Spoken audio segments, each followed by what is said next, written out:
Thank you.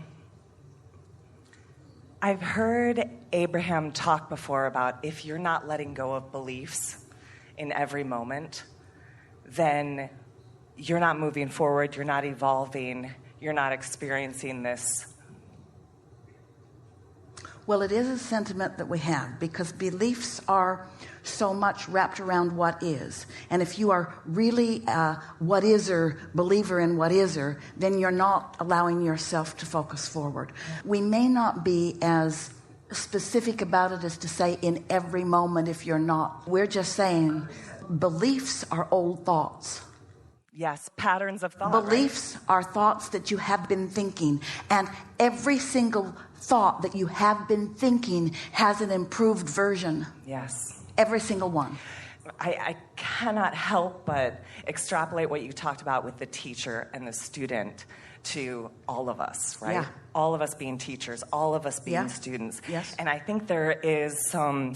All being cooperative components to one another. Yes. Yeah. And, or potential cooperative components. And I think you touched on something so brilliant there, where there's often a connotation that we as humans have of an imbalance of power of knowing with teacher and student, just Beliefs. the lexicon. Exactly. And I think... Sucky beliefs. Beliefs that others have imposed on you. Think about it. Those who came before you, your mothers and fathers and teachers, they said a lot of things. And you heard them say them. And in a lot of what they said, they believed what they were saying. And because they believed it, they had a point of attraction. So their point of attraction caused them to demonstrate their beliefs at the same time that they were talking about them. Is it any wonder that they became your beliefs? Because they said it and you witnessed it, therefore it must be true. But when you give yourself the latitude to understand that people are creating their own realities and that beliefs are creations, they are not assigned from some static standard, this is always true. Whew. Then when you exercise your own ability to choose whether that's a belief that you want to demonstrate in your own life experience, and of course those who have come before you don't want you to prove them wrong because they want to be right, but they also in most cases want your expansion and your joy. So you're faced with choices. Who, under what influence are you? And if you don't even know that there's a source energy that is offering you a vibration, how could you begin to calibrate it? Because those who came before you have been constantly demanding of you that you calibrate to them. Can't you hear what I'm saying? Do you see my lips moving? What is it about this that you don't understand? Don't you know what I want you to do? In other words, there are hundreds of ways that they insist that you conform to what they believe. And you're just chomping at the bit. You just know that can't be right. That can't be right. That can't be right. That can't be right. And the wise ones among you just know it's not right and keep your mouth shut. You get a lot less grief. And those of you that know it can't be right and can't keep your mouth shut, you get a lot of grief initially. But it's so wonderful when you get it. It's so good. It's so good because in talking about the idea of being a teacher standing up in front of students or being in a conversation with one person, a conversation with 300 people, to spark the interest of somebody else, you have to be interested, right? That's just... To spark the interest in someone else. Now let's break down what that sentence said.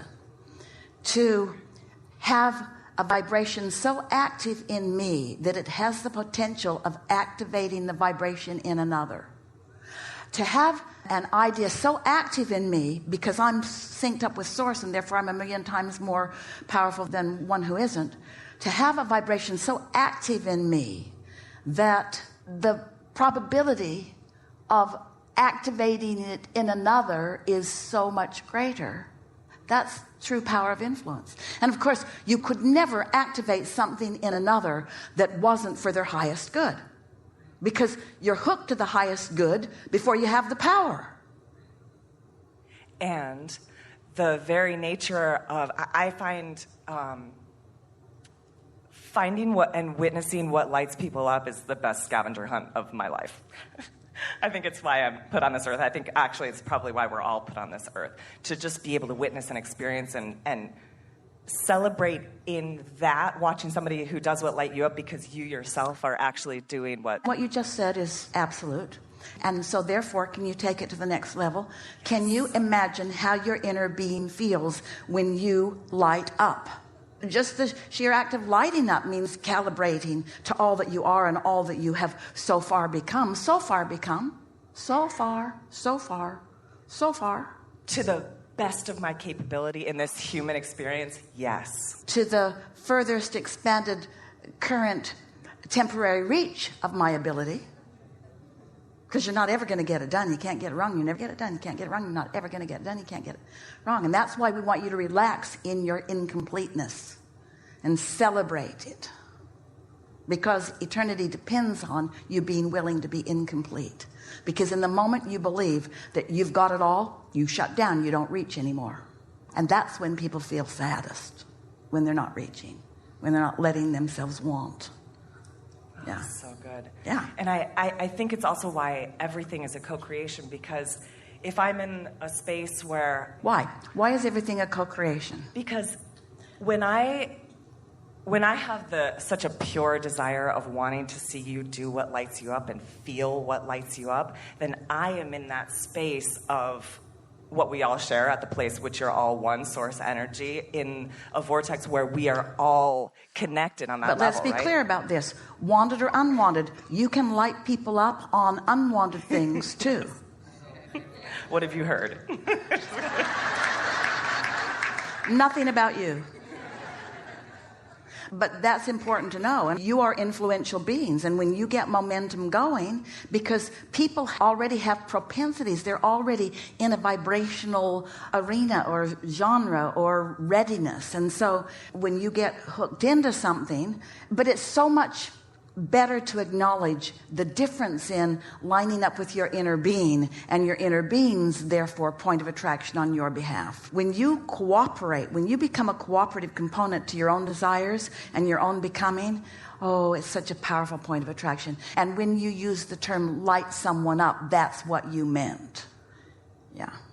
I would love to take this conversation and talk a little bit about getting out ahead of it. Well, getting out ahead of it means being willing to take a break from what isness, because it's exhausting, while you reach for the freshness and the replenishment and the relief of the known alignment. Esther was walking around the other day singing, "These are a few of my favorite things." And the song came into her mind because there were some not favorite things buzzing around her head. And she was swatting them away, but noticing each and every one of them. And every time she swatted one, more came. And it didn't get too far into it before she acknowledged, these are a few of my not so favorite things, and they are becoming exponentially more. So she thought, oh no, I know what to do. These are a few of my favorite things. And she didn't pick the things from the song because those are dumb things that she never understood why anybody liked them. She couldn't relate to hardly any of them.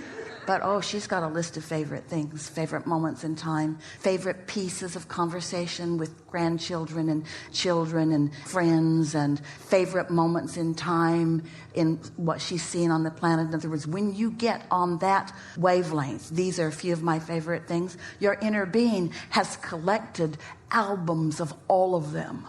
And when you decide that you're going to focus on your favorite things, your inner being will live stream them to you. Yeah. So good. Until you reach this new, wonderful place, these are a few of my favorite things in the making. These are a few of my future favorite things. These are a few of my favorite things in you that you haven't even seen yet. These are my favorite things that are coming to you that you don't know about yet. That's what your inner being is doing all the time. Your inner being is looking at the vortex version of your favorite things, knowing that they all have the potential of coming into fruition, and holding them as vibrational objects of attention while you relax and let yourself demonstrate them. And when you demonstrate them, the joy you feel is the joy of your inner being. So good. Yeah. I feel like so much of that, we're constantly going to be influenced by the variety that we see around us. Always, always. Let's say influence is good, but let's take a determined stance. I can see it, I can observe it, but I don't have to calibrate to it. Yes, 1,000%. And if you're not trying to swat it away, you won't. In other words, if you're not trying to push it away, you won't calibrate to it. If you catch it early, you won't calibrate to it. If you don't have a discussion with someone else, you won't calibrate to it. And that's the getting out ahead of it that you were talking about. Not being guarded that it might come, but knowing what to do when and if it does, and having your sea legs, knowing that you can deal with whatever's coming. You're flexible and resilient and solid and supported, and you have knowing. It's often when I spend time with other people, in my mind I've booked that time for them, right? I'm gonna get together with good friends in the afternoon, and already that time period I have no expectation of what we're gonna do, where we're gonna go. It doesn't matter to me because I've already booked that time. What is your expectation? We're gonna have so much laughter and so much fun and so much love. So you have a vortex version, a generalized version, yes, which is often the most powerful version, because when you get specific about what it's going to be, sometimes your memory of what happened last time is then activated, and then you're swatting things away. So being general about that. It's going to be fun. It's going to be funny. We're going to have a wonderful time. New stuff is going to happen. Yeah. That's a good stance. So from that framework, if we've set that up, it allows me to be the student. It allows me to be the teacher. It allows all of us to be a spectrum of all that we are in any given moment. Perfect right? words. It's so lovely to know that you are both the giver and the receiver, both the teacher and the student, both the questioner and the answerer, both the problem and the solution. Oh, I love that. Yeah. And being open to being played as the multifaceted instrument that we are allows us to create harmony with everybody sitting at our table, right? And everybody who's witnessing and observing. And there is no flat or sharp chord that can't be synthesized and synergized into the beautiful symphony that we play together. Right? And have you noticed that the more notes that are playing, the more that is true? There's only 2 notes. Sometimes you can tell if they're not in harmony. But the more you get going, now you've got jazz.